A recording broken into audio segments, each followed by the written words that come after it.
Educational Communications and this station present Environmental Directions with Nancy Pearlman. On this series, we explore the effects of human influence on the Earth's ecosystems and discuss solutions to environmental problems which affect the quality of life on this planet. Environmental Directions gives you the kind of information you need to help you participate in decisions impacting your community, the nation, and the world.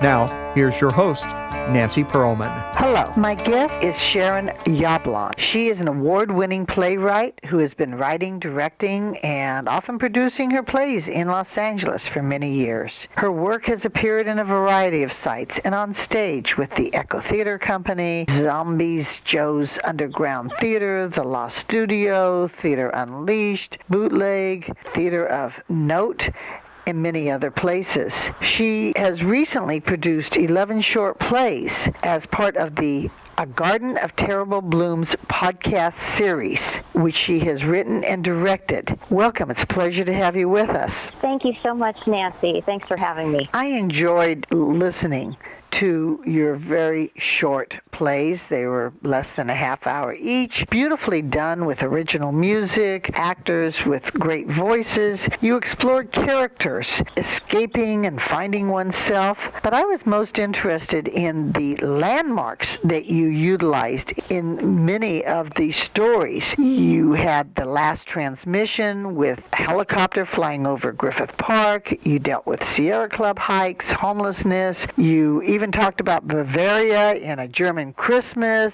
Rancho Park in West Los Angeles. You dealt with suburbia in other plays. So why don't you describe why you're featuring different places in Los Angeles for what seems to be mostly crime stories? I think about half of them are crime stories, but I am a native of Los Angeles. I grew up here and I've watched it change.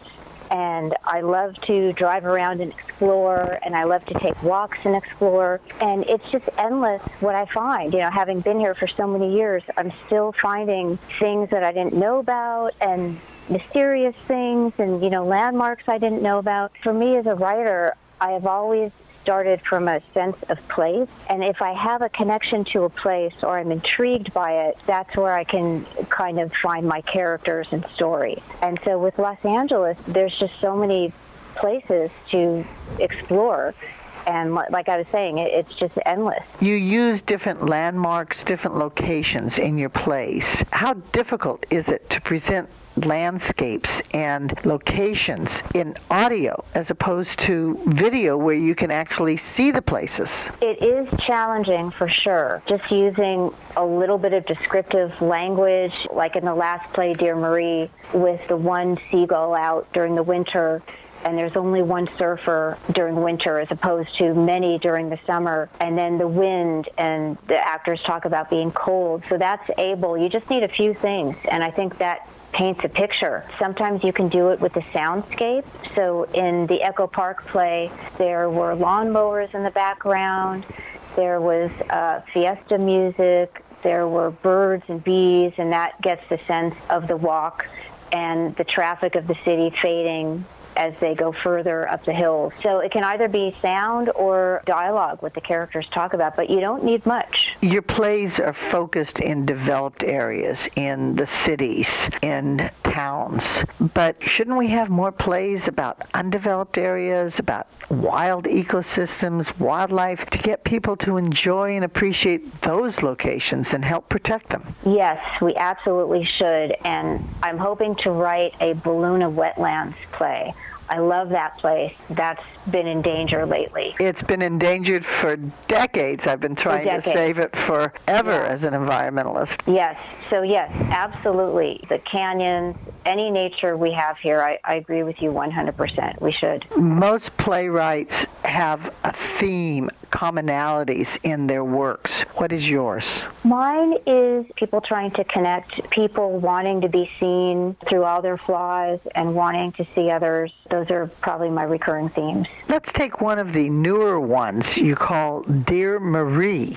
That is based near Santa Monica Beach and the boardwalk and how the quality of the boardwalk has changed and what kind of living place she is in a basement apartment, but she watches the people walk by. She does. So that play was started, I love the beach. I'm from here, but I also love the beach in winter.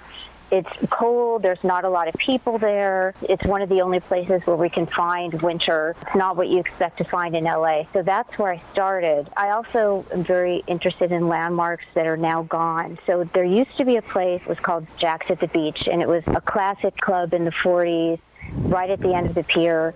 And of course, I was too young to ever go there, but I would love to have gone there. I just made up my own bar called the Blue Grotto, but it was kind of loosely based on Jack's. And from there, the winter on the beach and this old landmark that's no longer there, I was able to sort of plug into these characters who might be wandering the beach in Los Angeles during winter. A certain kind of person who might be haunted by something or have tragedy or want to be alone or want to think about things. And then, of course, these two characters, they just happen to live in the same neighborhood and they've seen each other, but they've never spoken. That is so often the case in our neighborhoods. I just walked yesterday up and down my block and met neighbors that I hadn't met, and we've lived here for years.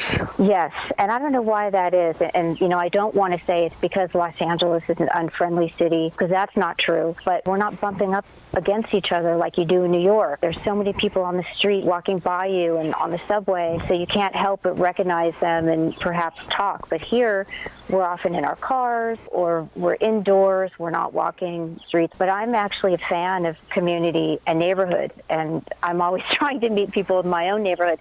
And I have. There's a guy that's been walking every day, and me and my husband take walks, and we'd see him, and we started to smile at him. Then we said hi, and finally the other day I said, I'm just going to run up to him and introduce myself. And I did, and he was so friendly, and the three of us talked. It was so wonderful, and so now we know each other's names. I noticed that the dog walkers often talk because they let their dogs enjoy each other's company. And you did include in your play about a cat that had a brain tumor. Animals are very significant in humans' lives. Yes, very significant. I've had a pet my whole life, and I've had many cats, and so by this time in my life, I'm in my 50s, I've lost quite a few cats. And each time I say, I can't go through this again. It's too sad. There's no love like love between a human and an animal. It's very unique, and it's so hard to lose them. But, of course, I keep getting pets every time that happens. And I did have a cat that had cancer. It's just heartbreaking. They're your best friends. For my character alone, that's really all she has. The animals that I love to see are the wildlife. And my favorite place in the city of Los Angeles, which I first started enjoying when I moved to Los Angeles in the late 60s, is Griffith Park. And you take hikes there, and you can see birds and deer and squirrels and coyotes. I'm still waiting to see P-22, the mountain lion, but I know it's there. There are other creatures that inhabit our wild spaces. You incorporate Griffith Park in one of your stories. Can you tell us why that's so important? Is it because you live up in the Hollywood Hills? Well, I do live nearby, and I do go there a lot, and so it is important because of that. But also, it is the largest city park in the country. People might not realize that. LA is unique in that it has all these canyons and parks, and we do have wildlife. I'm really interested in P-22 as well, and I've been following that cat. And I love seeing coyotes and foxes and owls. And it is strange because there's so many people here, and so you wouldn't think you'd really see wildlife, but we all sort of are here together. It's just a really interesting place. I think it's the only city where you could be walking in a residential area and suddenly see a coyote. Personally, I love that. I think it's really exciting, brings a sense of nature to a very urban environment. Griffith Park is saved as a park, although there's constant intrusions. Some of the park was taken away when we built a freeway around it. We have proposals all the time for buildings and other activities. There is a museum. There is a zoo there. They're proposing proposing some gondola to get to the Hollywood sign, which environmentalists are opposing. All these areas need our constant attention. Constant attention, as do the animals. We have to realize that with development, we're going to be encroaching on the animals' homes. Many of your plays in your podcast series talk about lost landmarks, the Buggy Whip, Topanga Mall, Embers Bar, Schwab's Pharmacy, Garden of Allah, Apartments, Bunker Hill, the jazz scene on Central Avenue, Hernando's Hideaway. Do we have any count of our lost landmarks? Someone has probably been counting, and there are quite a few. LA has such an amazing history, and we have lost a lot. There's still a lot that's left. We have Musso's, we have Taylor's Steakhouse, but we have lost a lot. It's our connection to history. It's kind of a window into another time, and when you walk into a place like that, or even see ruins, you get a sense of, oh, what was Los Angeles like in the 40s and the 50s? This series of yours has numerous different short plays. You cover many different environments. Ice Machine talks about a Route 66 era motel in the California desert. A German Christmas talks about not just Rancho Park, but Bavaria in Germany. You talk about alleys in downtown Los Angeles and the Grim Sleeper. There's many other locations that you discuss. Olvera Street is very famous for its historic value in Los Angeles, but you talk about an abandoned bus station. You take some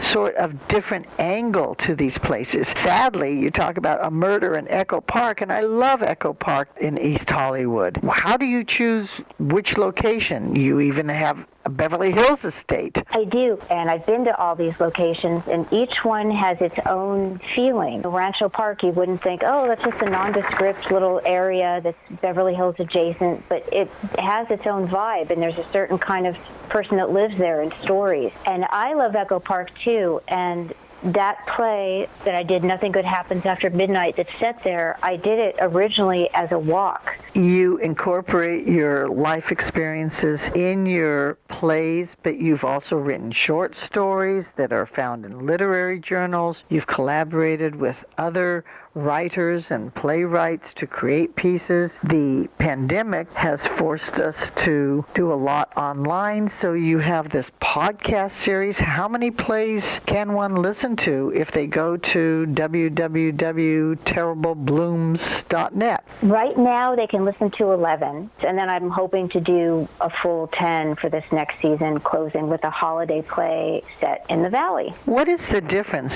between seeing a play in a little theater, to listening to it, to reading it in a book? Oh, it's a huge difference. It's difficult to read a play unless you really love language and dialogue. It can be difficult for someone who's not in theater to really enjoy that. Yeah, it's very different on stage. So first of all, you have the audience, and the audience is the other necessary component that makes up theater. And so once you introduce the audience, and each night it's different, it creates what live theater is, that sense of actors performing in front of an audience. As far as the listening goes, you're removing seeing the actors, and now all you have are your ears. And so the plays have to paint a picture for the listener to really sort of be immersed in the world. Again, because I love language and I love the actor's voice, just the feeling of that. I like the idea of actors kind of whispering their words into your ears, and that's what you get with radio theater. And then the other part of that is that the plays have a lot of music, and I've always used music on stage as well. We definitely know that music helps create a mood, an impression, an image in our minds. We see that with music, with film, just music in general, how different environments are presented on a different level than the visual. I'd like to thank you so very much for giving one the opportunity to enjoy plays by listening to them on your podcast. Thank you very much for being my guest. Thank you so much, Nancy. I really appreciate it. It was fun to talk to you. I have been speaking with Sharon Yablon, who is an award-winning playwright, director, producer of many plays, and her most recent podcast series, A Garden of Terrible Blooms. I'm Nancy Pearlman. Thank you very much for joining us, and do tune in again next week. If you would like free information about these environmental issues, go to www.ecoprojects.org or call 310 559-9160. Environmental Directions with your host, Nancy Perlman, is a community affairs program of the nonprofit organization Educational Communications and this station.